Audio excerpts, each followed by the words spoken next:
16 खास आयुर्वेदिक तत्वों से रखे मेरे बालों का ख्याल और बनाए उन्हें लंबा, काला और घना। Kesh King, the king of hair oil. Doctor Ortho, इतना असरदार कि अब दर्द भी घुटने टेकेगा। मेरी वीरान है, पथरा गई आंखें मेरी, दिल का जहां सुनसान है। ओ मेरे मसीहा तुम मौला, सहरा में हुआ मैं तुम मौला। या इलाही करम कर दे, या अली मौला अली, सुबह मेरी वीरान।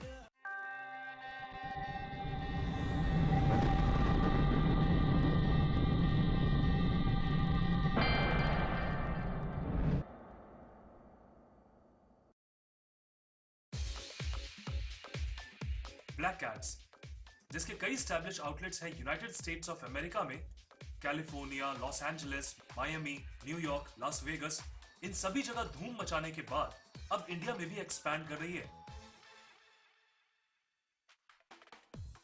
Black cats USA based fashion appearance company अब अपनी मेंसवेयर की कंप्लीट रेंज इंडिया में भी लॉन्च कर रही है।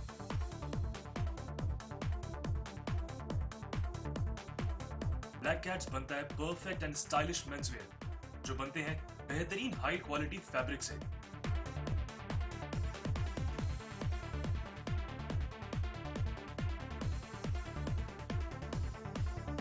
जी हाँ, जानदार फैब्रिक और बेहतरीन रेंज, ये ब्लैक कैट्स ब्रांड की खास पहचान है।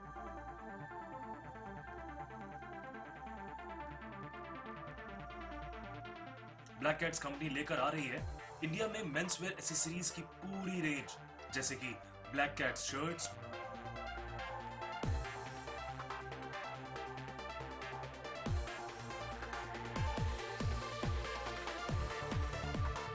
Black cat jeans,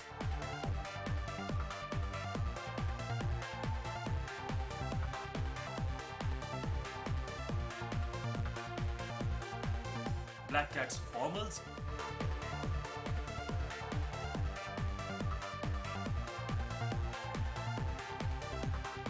black cat tees,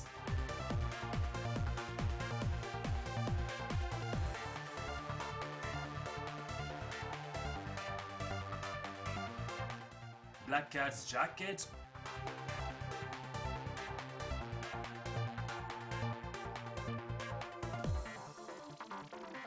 black cats blazers,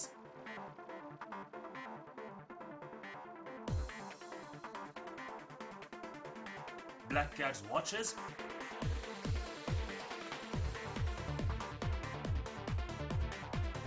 Black Cat's shoes,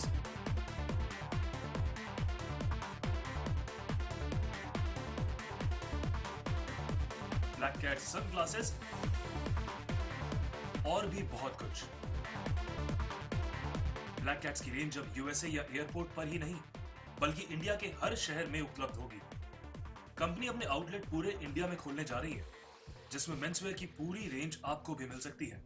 जी हाँ, यूं तो बाजार में बिकने वाले हजारों ब्रांड्स हैं, लेकिन ब्लैक कैट्स की रेंज एक बेहतरीन रेंज है जो आपको देती है export quality and best price का कॉम्बिनेशन। और जो एक बार ब्लैक कैट्स ब्रांड को यूज करते हैं वो कहलाते हैं द परफेक्ट मैन। अगर आपके पास अच्छी लोकेशन पर अच्छा शोरूम है तो आप भी ब्लैक कैट्स की फ्रेंचाइजी के लिए अप्लाई कर सकते हैं। ये हमारे एग्जीक्यूटिव से स्क्रीन पर आ रहे नंबर पर बात कर सकते हैं। आप चाहे तो स्क्रीन पर आ रहे नंबर पर एसएमएस भी कर सकते हैं। और अधिक जानकारी के लिए लॉग इन करें www.blackcats.in पे।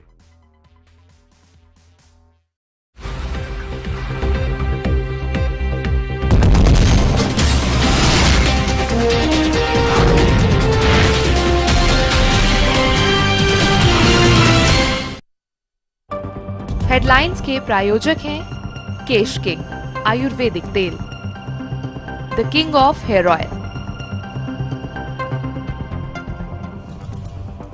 पश्चिम बंगाल की जनता को मोदी का चुनावी ऑफर, कहा बंगाल में ममता का साथ दो, केंद्र में बीजेपी को जिताओ, दोनों हाथों में होंगे लड्डू। राज्यसभा में पेश हुआ विवादित दंगा विरोधी बिल, एआईडीएमके, बीजेपी और टीएमसी ने किया बिल का विरोध। लोकसभा और राज्यसभा कल तक के लिए स्थगित।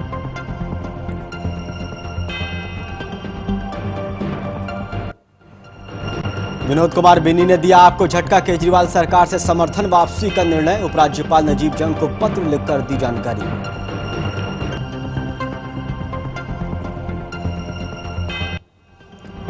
क्या फिर बनेगा तीसरा मोर्चा? लोकसभा चुनाव के मद्देनजर तीसरे मोर्चे को लेकर कवायद हुई तेज। लेफ्ट, समाजवादी पार्टी, जेडीयू और एआईडीएमके समेत 14 दलों की बैठक में होगा फैसला। और मुजफ्फरनगर में सपा नेता की शादी में समाजवादियों ने डांसर के साथ लगाए ठुमके। कैमरे के सामने भी नहीं शर्माए नेताजी, जमकर लुटाए नोट।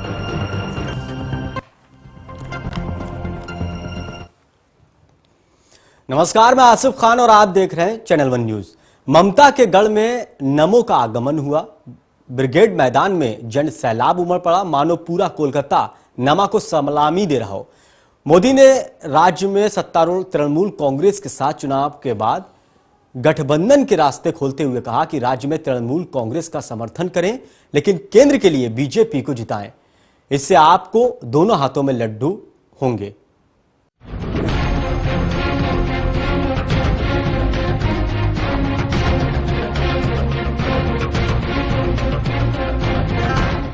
बीजेपी के पीएम पद के उम्मीदवार नरेंद्र मोदी ने बुधवार को ममता के गढ़ में सेंधमारी करने की कोशिश की। मोदी ने कोलकाता में भीड़ जुटाने में सफलता हासिल की। सबसे पहले अपने मंच से उन्होंने तीसरे मोर्चे पर जमकर हमला बोला। मोदी ने आरोप लगाया कि उसे सिर्फ चुनाव के वक्त ही गरीबों और सांप्रदायिकता की याद आती है। मोदी ने यह भी कहा कि थर्ड फ्रंट देश को थर्ड ग्रेड का बना देगा। साथ ही मोदी इस मौके पर मुस्लिम कार्ड खोलना नहीं भूले। मोदी ने आरोप लगाया कि पश्चिम बंगाल में मुसलमान गुजरात के मुसलमानों की तुलना में बहुत पीछे हैं। ममता के गढ़ में बोलते हुए मोदी सीधा उन पर हमला बोलने से बचे। बड़े ही सधे हुए अंदाज में मोदी ने अपील की कि ममता के काम का हिसाब विधानसभा के चुनाव में ले लेंगे। मोदी लोकसभा में सूबे की सभी सीटों पर बीजेपी को ही जिताने की अपील करने के बजाय लोगों से वादा लेते दिखे। मोदी बोलते रहे और तालियां गड़गड़ाती रहीं, जिसके चलते मोदी का हौसला और बुलंद होता दिख रहा है। मोदी ने स्वामी विवेकानंद के नाम पर भी लोगों से सहानुभूति बटोरी। स्वामी विवेकानंद का सपना था कि हम फिर एक बार हमारी भारत माता को जगत गुरु बनाएं, हमारे भारत को विश्व गुरु के स्थान पर विराजित करें। यह स्वामी विवेकानंद जी का सपना था। और सदियों पहले वो समय था जब भारत विश्व गुरु था।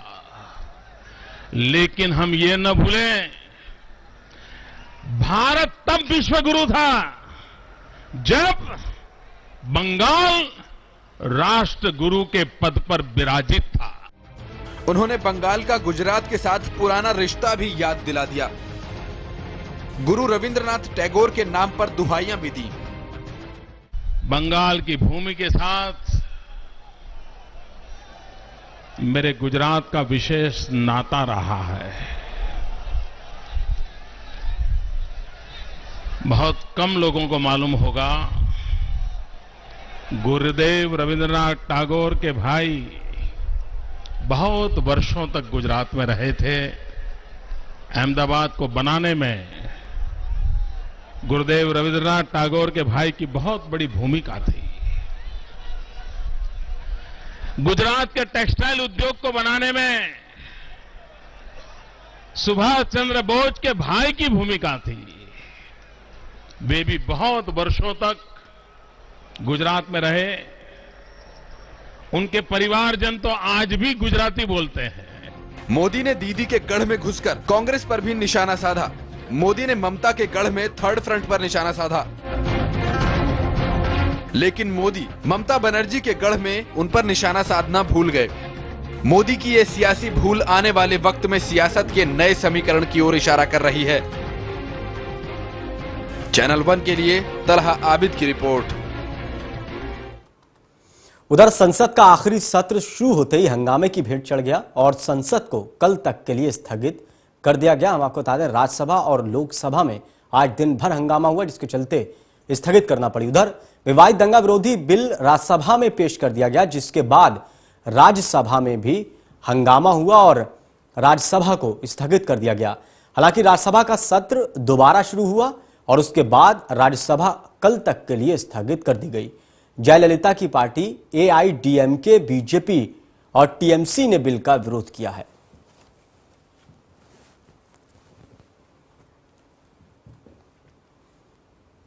वहीं CPI नेता अमरजीत से संसद के आखिरी सत्र के मुद्दे पर बात की हमारे संवाददाता मयंक गुप्ता ने। CPI महासचिव अमरजीत कौर जी हमारे साथ हैं। मैम, आज थर्ड फ्रंट पार्लियामेंट के अंदर क्या ये माना जाए कि खुलकर सामने आ रही हैं जितनी पार्टियां, 8 से 10 पार्टियां जो हैं? देखिए, ये लोकसभा का आखिरी सत्र है, इस वाली लोकसभा का, तो इसमें ज़्यादा से ज़्यादा काम हो सके और लोगों के प्रश्न जो है वो आ सकें। सिर्फ कांग्रेस बीजेपी के ड्यूअल में ये सेशन बर्बाद नहीं हो, तो पार्लियामेंट फ्लोर पे कोऑर्डिनेशन के लिए ये मीटिंग आज बुलाई गई है और उसी के सिलसिले में सारी चर्चा होनी है। लाजमी बात है, जनता के मुद्दों को कैसे आगे बढ़ाया जाए वो केंद्र बिंदु है। जेडीयू की तरफ से कहा गया था कि इस बिल में इस बार के सेशन के दौरान कोई भी ऐसा बिल जिसका शॉर्ट टर्म के अंदर जनता को कोई फायदा नहीं होने वाला है वो पास नहीं होने देंगे हम, क्योंकि वो कांग्रेस जो है चुनाव को देखते हुए पास करेगी, इसलिए हम पास नहीं। तो ऐसा कुछ भी आप लोगों की तरफ से इस बारे में जेडीयू के साथ सहमति बनी है कि बिल है 39, तो उसमें प्रायोरिटाइज करना पड़ेगा। जिस प्रायोरिटाइजेशन से इमीडिएट पब्लिक रिलीफ का क्वेश्चन हो या लॉन्ग रन में जनता का फायदा होने की बात हो, तो प्रायोरिटाइज किया जाएगा।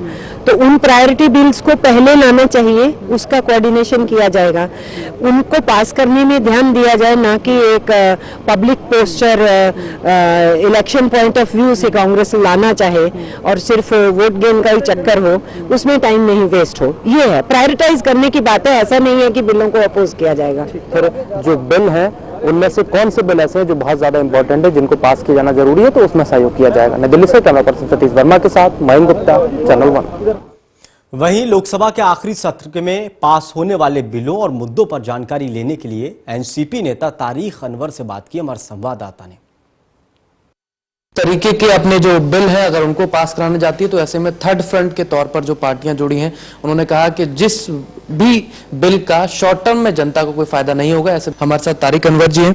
सर, किस तरीके की स्ट्रेटेजी रहेगी, क्योंकि जेडीयू हो या और भी जो पार्टियां जो थर्ड फ्रंट के तौर पर देखी जा रही हैं उन्होंने साफ कर दिया है कि अगर कोई भी बिल जिसका शॉर्ट टर्म में लाभ नहीं होता तो वो उसको पास नहीं होने देंगे। देखिए, ऐसा है कि सरकार को 5 साल का टर्म मिला है और जाहिर है कि 5 साल जब तक पूरा नहीं होता है सरकार को काम करने देना चाहिए। जितने भी बिल हैं वो महत्वपूर्ण हैं और अभी एक खबर भी छपी थी, आप ही लोगों ने छापा था अखबार वालों ने, कि ये जो सदन रहा लोकसभा इस और राज्यसभा भी, ये 5 साल सबसे पूरे इतिहास में देश की आज़ादी के बाद सबसे कम अगर सेशन हुआ है तो वो इस दौरान में हुआ, इन 5 वर्षों में हुआ है। तो बहुत सारे महत्वपूर्ण जो बिल हैं वो पेंडिंग हैं। कुछ ऐसे बिल हैं जो लोकसभा से पास हो गए हैं, राज्यसभा में पास करना है, कुछ राज्यसभा में पास हैं और उनको लोकसभा में पास करना है। तो ये मैं समझता हूँ कि विपक्ष को समर्थन देना चाहिए, क्योंकि जितने भी बिल हैं वो बहुत ही महत्वपूर्ण हैं और जनता से जुड़े हुए हैं, लोगों से जुड़े हुए हैं और भ्रष्टाचार को रोकने की बात हमेशा विपक्ष कहती है। उस इस सेशन में उन तमाम मुद्दों पर जो कानून बनना है उस पर भी बहस होनी है। तो तारिक अनवर जी का ये मानना है कि जो विपक्ष है उसका कोऑपरेशन नहीं मिला, लेकिन अब ये देखना दिलचस्प होता है कि संसद का जो ये सत्र शुरू हो रहा है आज से, इसमें किस तरीके की भूमिका विपक्ष निभाता है। नई दिल्ली से कैमरा पर्सन इमैनुअल के साथ मयंक गुप्ता, चैनल 1। जैसे जैसे आम चुनाव नजदीक आते जा रहे हैं वैसे ही सभी राजनीतिक दल जोड़ घटाव की राजनीति में जुट गए। इसी के मद्देनजर तीसरे मोर्चे को लेकर कवायद भी तेज हो गई। लेफ्ट, समाजवादी पार्टी, जेडीयू और AIDMK समेत 14 दल एक बैठक करेंगे जिसमें आगे की रणनीति पर फैसला लिया जाएगा।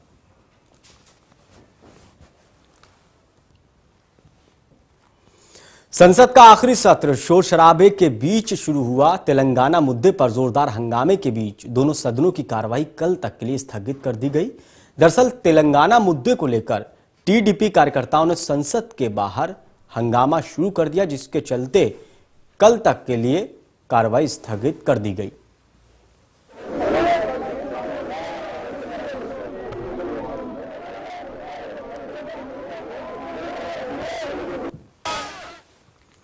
उधर बगावत के बाद आम आदमी पार्टी से निकाले जा चुके पार्टी विधायक विनोद कुमार बिन्नी ने केजरीवाल सरकार से समर्थन वापस ले लिया। इस बारे में उन्होंने उपराज्यपाल को एक चिट्ठी भी लिखी है। फिलहाल सरकार पर खतरा नजर नहीं आ रहा है, क्योंकि आंकड़ों के हिसाब से सरकार के पास अभी भी बहुमत है।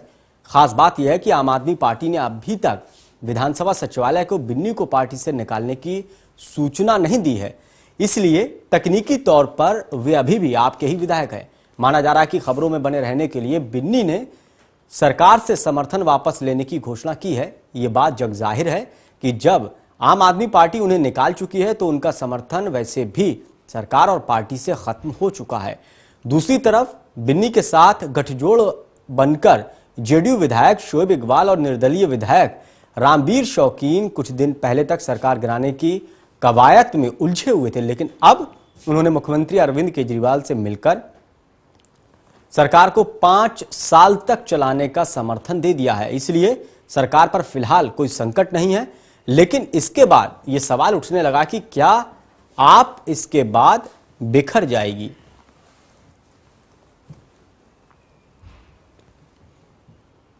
आप और बिन्नी के बीच क्या मतभेद है, इस पर विनोद कुमार बिन्नी से बात की हमारे संवाददाता प्रीत किरण ने। आम आदमी पार्टी के पूर्व सदस्य विनोद कुमार बिन्नी ने आम आदमी पार्टी से अब समर्थन लेने की बात की। एलजी को लेटर लिखा है, बातचीत करते हैं उनसे इस मुद्दे पे। सर ये बताइए, आपने जो लेटर लिखा क्या आपने जो एलजी को दे दिया है अब तक, या फिर आज मुलाकात का समय मांगा है, आपने मिलने जाएंगे उनसे? नहीं, मैंने दोनों चीज़ें की हैं। एक तो समर्थन वापसी की चिट्ठी उनको भेज दी है और एक साथ में मैंने समय भी मांगा है। तो चिट्ठी तो बाई पोस्ट चली जाएगी और जब मैं मिलने जाऊँगा तो वर्बली भी उनको दूंगा, कुछ बातें और भी करनी है। तो मैंने आम आदमी पार्टी से अपना समर्थन विड्रॉ कर लिया है। हर मुद्दे पे अपना समर्थन विड्रॉ कर लिया, या फिर ऐसे कुछ मुद्दे हैं जिनसे आप मेल खाते हैं, उनको किसी मुद्दे पे आप सपोर्ट करना चाहते हैं? सरकार से मैंने सपोर्ट विड्रॉ कर लिया है और सिर्फ एक मुद्दे पे अन्नाजी वाला जन लोकपाल, क्योंकि बिजली, पानी, महिला सुरक्षा, करप्शन के खिलाफ जांच करना, सब मुद्दों पे फेल होगी सरकार। सिर्फ एक मुद्दा अन्नाजी वाला जन लोकपाल, अगर वो पूरे नियम, कायदे और संविधान को ध्यान में रखते हुए लाया जाता है तो विनोद कुमार बिन्नी उनको समर्थन में वोट करेगा। बाकी सब मुद्दों पर मैं उनके खिलाफ। आपने और शोएब इकबाल जो हैं जेडीयू के सदस्य, उन्होंने कहा था कि हम आम आदमी पार्टी की खिलाफत करेंगे, उनके अगेंस्ट में है। अब अचानक से उन्होंने अपना स्टैंड बदल लिया, क्या वजह लगती है आपको? शोएब भाई का स्टैंड मैं समझ नहीं पाता, उनकी क्या मानसिकता रहती है, वो क्या करते हैं, क्योंकि बार बार जब मैंने उनको देखा तो बताते हैं उनका पुराना इतिहास भी इस तरह रहा है कि वो चीज़ों से बदलते रहते हैं बहुत जल्दी से।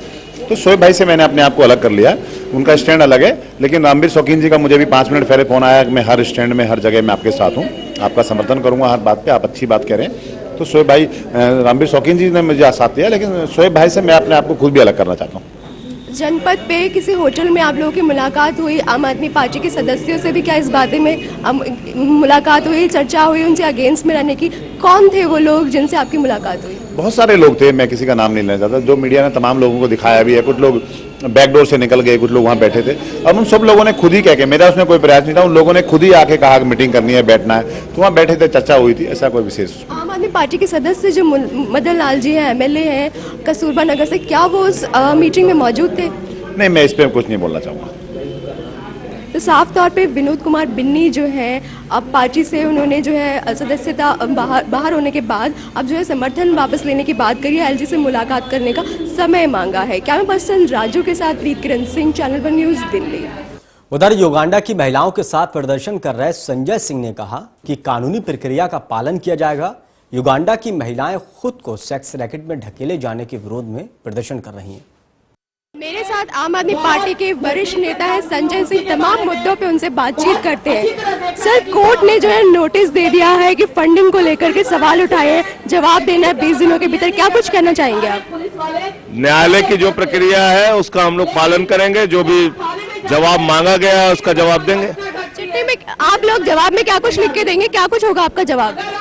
जवाब में जो लिख के देंगे, जो कानूनी जवाब मांगा गया उसको कानूनी ढंग से उसको रखेंगे।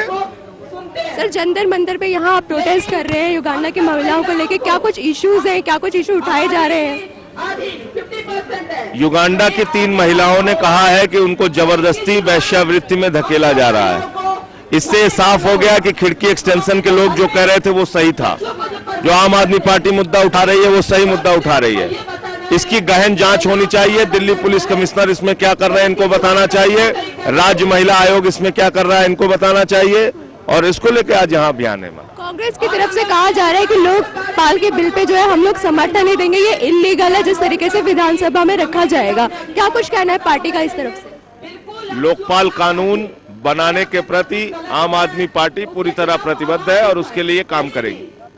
साफ तौर पे यहाँ पर संजय सिंह का कहना है कि लोकपाल जो कानून है उसके बनाने के लिए प्रतिबद्ध पार्टी काम करेगी। अब देखने वाली बात यह है कि जहाँ कांग्रेस ने एक तरफ हाथ पीछे कर लिया, पार्टी उस बिल को कैसे पास कराती है, लोकपाल बिल को जो है विधानसभा में। कैमरा पर्सन अमित के साथ Preet Kiran Singh, channel one news, Delhi. वक्त है एक छोटे से ब्रेक का, जल्द हाजिर होते हैं, बने रहिए हमारे साथ।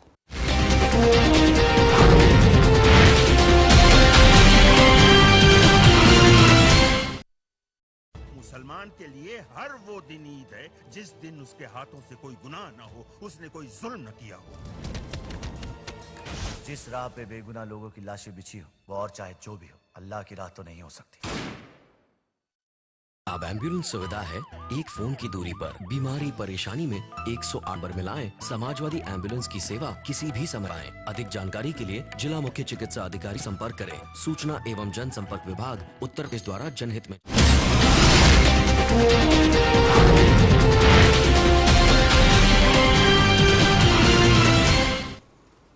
ब्रेक के बाद आपका स्वागत है। दिल्ली के स्वास्थ्य मंत्री सत्येंद्र जैन ने नई एडवाइजरी बनाई है।